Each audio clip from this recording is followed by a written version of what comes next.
Hola chicos y chicas, sean muy bienvenidos a este espacio. La semana anterior estuvimos hablando referente a las reformas liberales en Costa Rica y hoy quería que se hiciera un espacio distinto, que habláramos de aquellos pequeños detalles que muchas veces los libros de texto no mencionan, tal vez por miedo a que se pierda la figura de los héroes que necesitan tener como identidad costarricense. Y para eso necesito una persona experta. Así que el día de hoy tengo un invitado muy especial que se me ha dificultado muchísimo hacerlo cuando estamos en las clases, pero este tiempo de educación a distancia pues ha hecho posible estos espacios. El día de hoy cuento con la participación del docente Mauricio Céspedes, quien es colega de educación superior y está pronto a graduarse como máster en educación superior de la Universidad Nacional. Es un apasionado por su trabajo, me consta que entrega alma, vida y corazón y tiene un amplio conocimiento en la historia costarricense, pues ejerce su labor en la enseñanza de los estudios sociales y educación cívica. Sin duda era la persona idónea para dialogar en este espacio y le cedo la palabra para que se presente. Bueno, buenas noches, muchísimas gracias por el espacio y soy docente en estudios sociales, educación cívica y en lo que pueda colaborar, encantado. Ok, la dinámica de hoy es la siguiente, vamos a hacer unas preguntas y Mau, como le digo en el cariño, pues nos va a ayudar desde su experiencia y conocimiento. Así que iniciamos. La primera dice, eh, respecto a los grupos conservacionistas, ¿quiénes conformaban a este grupo? ¿Cuáles eran sus privilegios?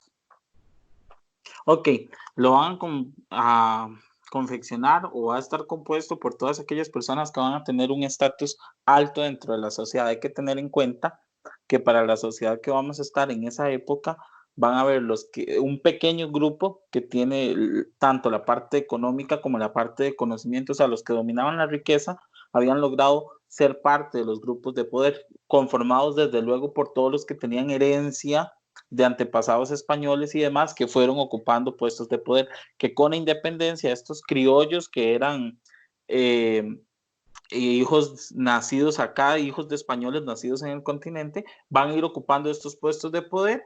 Y ¿cuáles eran sus privilegios? Ostentar todos los que son cargos políticos, direccionar hacia dónde debe ir ese nuevo Estado que se estaba conformando, puesto que en 1821 recién había sucedido la independencia y todo el mundo está buscando cómo conformar ese país que se quiere, esa nación, esa idea de nación. Entonces ellos tienen el privilegio de que ellos van a decir cómo lo van a hacer, no le van a preguntar a nadie fuera de su círculo. Ellos deciden qué es lo que quieren hacer y bajo esa línea van a trabajar. Mau, en este grupo de los conservacionistas también se encontraban los clérigos, los de los miembros de la iglesia. Sí, sí, y de hecho son muy importantes. Vamos a tener en cuenta que van a estar tanto políticos como la figura de la iglesia todavía tiene poder, sin embargo, luego se va a ir quitando esa parte del poder. Pero la figura de la iglesia era una institución que desde la colonia venía con mucho poder y todavía luego, post independencia, sigue conservando parte hasta que se le van limitando sus funciones dentro de cómo hacer política a nivel de Estado. Algo muy importante que tal vez no se nos dice y es, estaba dentro del grupo de la oligarquía cafetalera Juan Rafael Mora Porras, el tan proclamado héroe de la patria. Sí, va a estar dentro de las élites poderosas y grupos. De hecho, van a haber varios. Y además, ligado a esto, hay un contexto fuera también de como unas partes de integración a nivel centroamericano. Entonces van a haber bandos y él era parte de la élite. Hombre que está proclamado como héroe como tal de la patria y demás, por liderar la campaña y demás, va a estar dentro de este sector. Obviamente a un inicio lo va a comenzar a hacer no es que él tenga solo la idea de decir, oh, sí, íbamos a defender a Costa Rica, los filibusteros y demás. No, tengamos en cuenta que si este grupo llegaba a Costa Rica, además de perder la soberanía del país, él perdía su estatus dentro del país. Entonces también parte de esta campaña era decir, bueno, yo voy a defender, sí, a todos los costarricenses y quiénes son, pero es que también estoy defendiendo mi posición como élite, o sea, como grupo de poder, porque si me conquistan, vuelvo a ser raso, o sea, bajo. Entonces lo que van a hacer es mantenerse en el poder. Obviamente luchó por mantener la soberanía del país, pero también lucha por mantener sus privilegios dentro de la sociedad costarricense. Ok, muy bien. ¿De qué manera se conforma el grupo de los liberales luego que el pensamiento llega al país gracias a los hijos de élite que estudiaron en Europa? Ok, van a ver este movimiento, el movimiento de ideología liberal, que va a incluir ideas como lo que es la libertad individual, la igualdad ante la ley, reducción del poder del Estado, la propiedad privada y algo muy importante, la separación de iglesia y Estado. Entonces, ¿quiénes van a integrarlo? Bueno, lo van a integrar parte de los hijos de la élite costarricense que tenían la posibilidad económica de viajar a Europa y formarse allá. Entonces, ahí no puede ser cualquier tipo de persona. Tengamos en cuenta que la educación apenas está en pañales en temas de decirse que es gratuita, ni siquiera lo es todavía para esta fecha. Entonces, no puede ser como ahora que nosotros vamos y podemos ir a la escuela. No, ahí no, y no van a haber muchos centros de formación. Y la mayoría los tenía la iglesia. Y aquí la iglesia comienza a perder poder en los centros de enseñanza y a los que puede ir la gente solo puede ir la gente con dinero y hombres. No pueden ir todavía mujeres en un inicio. Entonces, se va a estar conformando por hombres que se van a decir, van a venir con ideas liberales que llamaban. Entonces van a venir con cambiar todas estas ideas pasadas, heredadas de la colonia, para romper e imponer nuevas formas de entender y van a ir incluso construyendo para lo que va a ser el tema de el Estado-Nación. Entonces sí, van a ser todos estos hijos de élite que vienen, se reinsertan en el país y entonces son del grupo que ya dominaba, sus padres dominaron, casi que entonces el poder o la esfera política les cae como de herencia todavía para ellos seguir dominando. Sí, en ese momento todavía eran muy marcados los grupos sociales, o sea, en este momento no era que querían ayudar al resto de poblaciones, los que dependían de la agricultura, que tenían, o sea, seguían siempre en los mismos poderes, lo único que querían sacar, como lo has dicho, es la iglesia, porque si no esto les restaba poder y también el poder que tenía la fuerza militar, ¿verdad? Que para ese entonces Y pues había. Y de hecho, porque la iglesia representa no la razón para ellos, digamos, aquí algo también mucho es la razón, el pensar, no es el que Dios quiera, no, no es que Dios quiera, el ser humano, Dios le dio cerebro al ser humano para pensar, entonces, si el ser humano usa su razón, sabe qué es lo que tiene que hacer. Desde aquí se comienza a cortar esa línea de lo que la iglesia decía con lo que decía el Estado, antes podían estar quizás en una igualdad a nivel de criterio político, pero con estas reformas y demás, la iglesia bajaría a poder y quedaría por debajo de lo que van a hacer estos grupos de élite en el Estado y le van a recortar cómo intervenir del Estado. No completamente, no es algo que se va a dar de un momento a otro, sino poco a poco, paulatinamente, se va a ir dando esta separación y se le va a restringir el poder a la misma. Muy bien. ¿Quién era Tomás Guardia Fernández? ¿Cuál fue su intención real al llegar al gobierno? Ok, Tomás Guardia es un personaje muy importante dentro de la historia costarricense, es de origen militar, ¿verdad? Es de herencia militar, de aquí donde los grupos armados comienzan también a ir tomando cada vez más interés en la política, va a ser alguien de élite también, pero va a ser todo un estratega, él va a gobernar 4 años, pero se va a mantener en el poder 12. ¿Qué quiere decir esto? Que todos los que vinieron después de él va a estar detrás de ellos diciéndole qué es lo que tienen que hacer y lo que no tienen que hacer. Y no estuvo más porque se murió, pero era quien dominaba ese control y perseguía a la gente que estaba en contra de su pensar. Sin embargo, él va sentando, claro, de una manera totalmente no democrática, sino un poco más opresiva, porque si usted no piensa lo que yo estoy pensando, sí tenemos un problema. Y se instauran grupos que van viendo a ver quién no está alineado, quién no está de acuerdo a lo que él va diciendo y a los que sus partidarios van diciendo. Pero sí es una persona que va incluso a impulsar todo esto de la construcción del ferrocarril y demás, porque ellos sí tienen algo muy claro y es que el Estado debe estar orden y progreso. Entonces, bajo esta ley de orden y progreso hay que civilizar a la población y hay que civilizarla de acuerdo a los modelos que ya se tenían en Europa. No se piensa quién es, y tengamos en cuenta aquí que el ciudadano sigue siendo hombre, que tiene cierto estatus social, que sabe leer, escribir y demás. Un indígena no va a ser considerado un ciudadano. Una persona pobre sí es una persona que está ahí, pero tampoco es como de lo alto, me explico, de los que son llamados a gobernar. Pero sí es un personaje Wow, muy importante y va sentando esas bases de la ruta que se debería de tener. Algo muy importante que dijiste, sí, que tal vez vale la pena aclararlo, y es que estas personas de élite que fueron a Europa a estudiar, o sea, en realidad ellos lo que querían en Costa Rica era volver a retratar una Europa. Sí, va a haber algo que se llama europeización porque ellos quedan impactados. Ellos viajan allá, conocen, tienen un bagaje más amplio y vienen acá y dicen, claro, lo que sirvió allá, lo que hay que implementar aquí en Costa Rica. Entonces creían que era tan fácil como ir a Europa y decir, no, hombres, allá están súper adelantados, son muy inteligentes, entonces eso es lo que hay que hacer. Eso es un error, incluso todavía hay gente que hoy lo sigue creyendo, que todo lo que se hace en Europa es lo que hay que replicar porque es la receta ideal. No, eso no es cierto. Hay que entender que el pueblo acá, en el contexto, en un tiempo en el que está en un espacio, en un lugar, tiene un pensar, sabe, conoce el lugar de donde está. Sin embargo, esta tendencia predominaba, entonces les interesaba más ver qué era lo que decía en Europa, porque si usted hacía todo lo que hacían los europeos, usted era una persona más culta, más refinada, más elegante, más inteligente. Ese era el pensar de la época.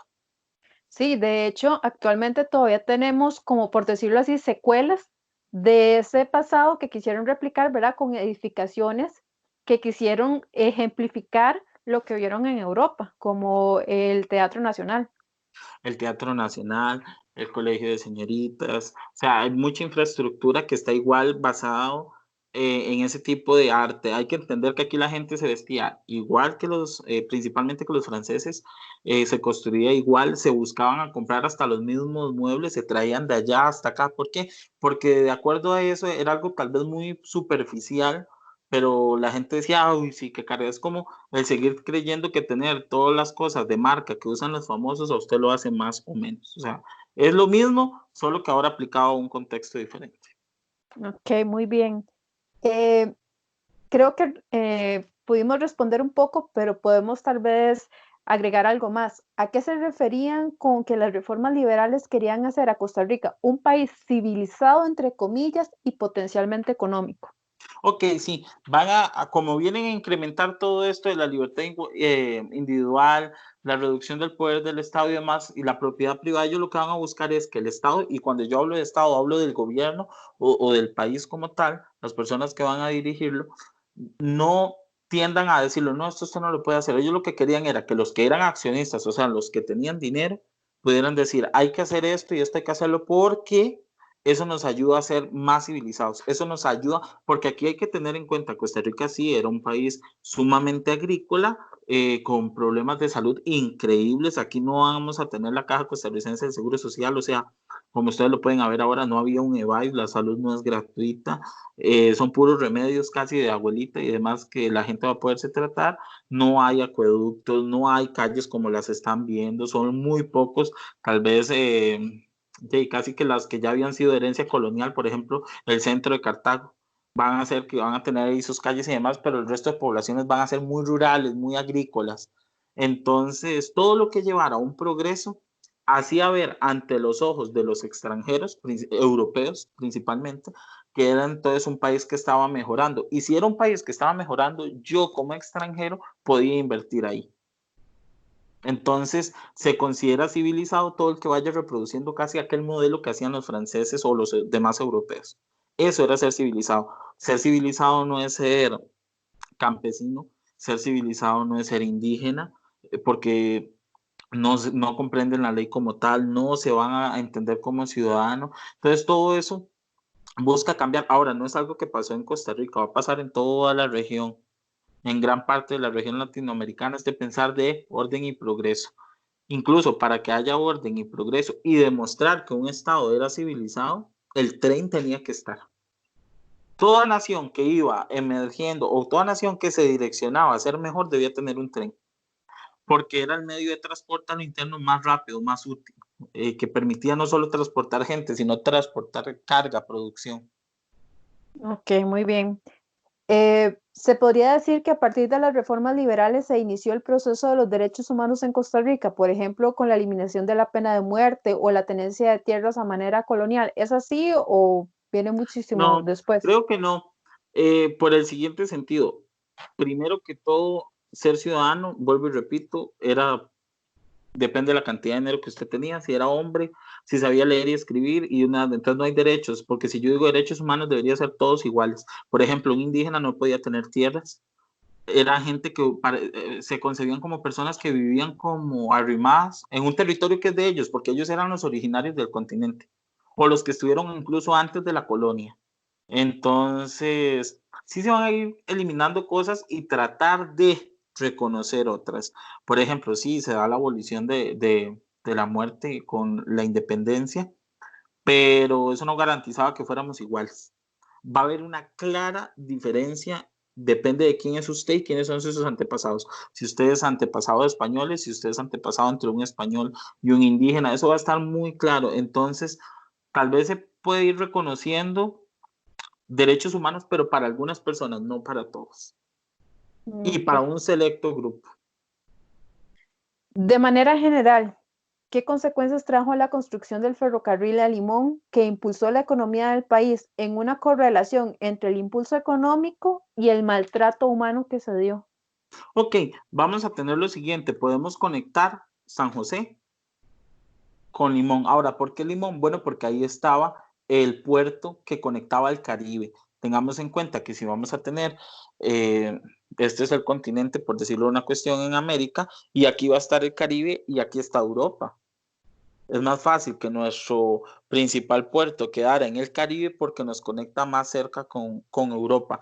Porque si hubiera sido en Punta Arenas, habría que bajar hasta la parte más baja del continente. Era una vuelta muy grande. Tengamos en cuenta que aquí los viajes en barco duran mucho y los productos no van a haber cuestiones de refrigeración como todo lo que tenemos ahora. Entonces, si no se navegaba rápido, todo eso se podría y nosotros éramos un país principalmente exportador de café. Entonces va a permitir no solo acelerar el comercio interno de la capital hacia Limón, sino que también le dice al resto de países en Europa, no, tranquilos, yo es que tengo un puerto ya en el Caribe. Entonces también abre parte de la puerta para que países europeos digan, bueno, podemos comerciar con Costa Rica. Y ok, tiene un tren, que era otra cosa que se visibilizaba bien. Ahora, tampoco es que se dio, el tren incluso se va a dar por tramos, por tractos, se va a ir trabajando. Sí va a haber una cuestión de maltrato, se trae gente simplemente para trabajar en eso como, no esclavos, porque se supone que ya la esclavitud no es válida para ese entonces, pero sí en condiciones inhumanas, porque no les interesa. Eran personas que vinieron aquí, principalmente afrodescendientes, que se trajeron, o otros migraron hacia el país para que trabajaran en eso. Entonces no les importa las condiciones en las que están. Incluso hay asiáticos, chinos principalmente, que van a trabajar dentro del ferrocarril y van a conformar todo un pueblo, tal cual es que si uno va a Limón, usted puede ver casi que todo un área de chinos y todos los afrodescendientes. Incluso hasta hay un cementerio exclusivamente para la comunidad asiática en Limón. Entonces, permitió integrar, sí, dos grupos culturales que antes no estaban del todo en el país, pero también no es que se les va a garantizar sus derechos como tal. Repito, los derechos están reservados para unos pocos y ser de color o tener una tez o ser de etnia afrodescendiente no es garantía de tener derechos como tal. Mau, tal vez algo importante al retomar es que, bueno, en clases posteriores vamos a ver todo lo que es esta construcción del ferrocarril y demás, pero tal vez comentarles que en un inicio, cuando se inició con la construcción, traían, como decís vos, mano de obra de asiáticos, incluso también de algunas partes de Europa. Lo que pasa es que al ser de Ajá, tez blanca, italianos. exactamente italianos, al ser de tez blanca, pues la condición no permitía tanto, o sea, tal vez morían en el proceso. Entonces, al darse cuenta que los jamaiquinos por su contextura, que es un hecho de que ellos soportan más la condición al calor y demás, fue por eso que los trajeron para que terminaran la construcción. Tal vez vos puedas ampliar un poco, que tenés más Sí, conocimiento. porque no era algo muy nuevo, digamos. Ellos ya habían sido esclavos desde la colonia, incluso desde antes. Ya Europa sabía lo que era tomar estos grupos y ponerlos a trabajar como animales, porque así se les mantuvo por mucho tiempo el concepto como animales, no como personas. Ellos los veían como animales de trabajo totalmente equivocados, una postura totalmente fuera de ser. Claro, lo podemos comprender ahora, no era quizás lo que se veía antes como tal. Entonces era la forma en la que se decía. Ahora, tengamos en cuenta que sí, migraron grupos europeos a trabajar aquí a Costa Rica como los italianos y esto, pero mosquitos, diversas enfermedades y demás, no les era muy apto, el clima tampoco les favorecía. Entonces, quienes ya estaban acostumbrados a este tipo de fuerza eran los afrodescendientes por excelencia en su condición que ya los habían manejado antes y por eso los van a traer. Vean que es como decir, ah, sí, ocupo esto, bueno, traigo esto, como si yo estuviera, no sé, arriando vacas o algo así, totalmente equivocado porque, y no era que los devolvían, no, los van a sacar a la fuerza de sus lugares de trabajo o de vivienda, perdón, y los van a traer hasta acá. Okay, y un aspecto muy importante es que por eso es que actualmente como cultura limonense tenemos el calipso y demás, porque se remonta mucho de esta época que al traerlos, bueno, muchos quedan acá, se estabilizan en el país, tienen su familia, entonces de ahí también comienza su identidad nacional. No, hombre, es claro, y aportan a Costa Rica una identidad cultural enorme, enorme. O sea, los grupos afrodescendientes aportan una herencia de ser cultura e identidad muy grande y traen no solo a nivel de personas, sino a nivel de bailes, comida, música. Son una cultura sumamente rica que nos ha permitido tener mucho aporte en el país. Sí, y también me deja muy sorprendida, desconocía que en el sector de Limón todavía actualmente se mantiene una población asiática que viene también de este proceso. No, no, la verdad es que Sí, no lo sabía. e incluso se van mezclando, obviamente, después, pero sí se puede ver muy marcado. Ahora, imagínense en lo que era, si todavía hoy cuesta temas de idioma, imagínense lo que era en estas épocas del siglo XIX, finales, entenderle a una persona asiática que se venía así, a ver en qué puede ir trabajando aquí. Muy bien, continuemos.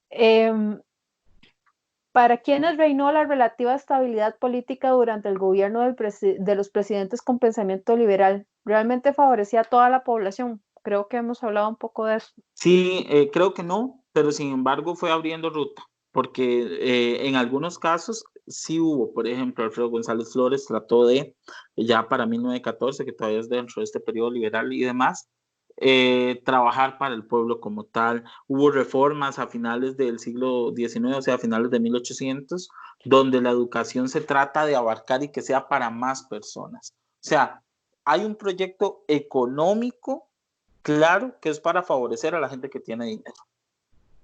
A nivel político y social se comienzan a hacer cosas que nos vinculen al comercio, pero porque tampoco al país le sirve que se muera la población.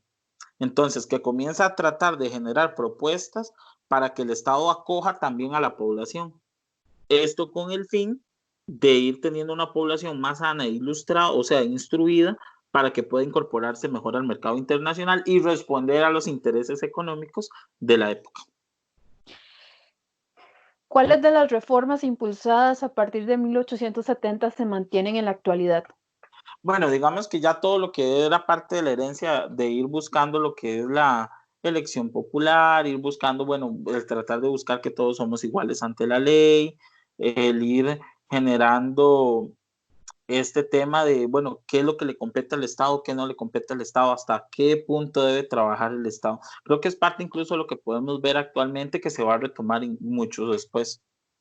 Sí, tal vez parte de la primera constitución política que instauró Tomado Guardia y que después se ha ido reformulando, ¿verdad? Por ejemplo, decir que se va a dividir en tres poderes, el ejecutivo, legislativo y judicial, ¿verdad? Que hasta ahora, pero se ha ido perfeccionando.